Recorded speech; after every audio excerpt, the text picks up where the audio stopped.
Magandang araw, ngayon ay pag-aralan natin muli ang finding the base in a given problem. Lina answered 30 or 60% of their math test correctly. How many items are there in the test?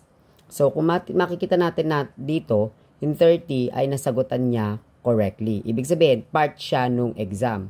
So tatanda natin kapag part lang siya, yun ay ang percentage. So ang percentage natin dito is 30. Then obviously, 60%, ito yung ating rate. Then, ang tinatanong ay how many items are there in the test? So, how many items? Ibig sabihin yung kabuuang bilang ng item. So, yun yung ating base. So, nawawala si base.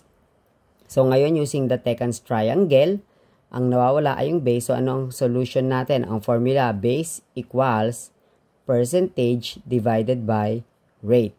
So, ano gagawin natin? Substitute natin value ng mga variables natin. So, B equals, so 30 divided by 60%.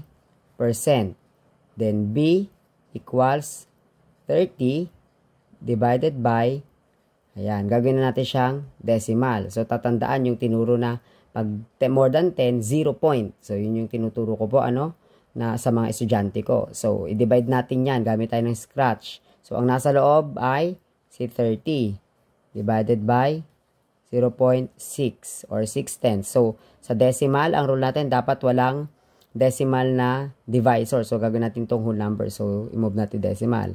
Nag-move tayo na decimal dyan, mag-move din tayo dito. So, magiging 300. So, isulat ulit natin. So, we have 300 divided by 60. So, 3 divided by 6, hindi pwede. 30 divided by 6. Yes, 5. 5 times 6 equals 30. Then, 0. Ang turo ko, kapag ang i-bring down mo na ay 0, ilalagay mo na siya sa taas. So, ang base natin ay 50. Ibig sabihin, merong 50 items dun sa test. So, sana ay may natutunan kayo. Thank you and God bless.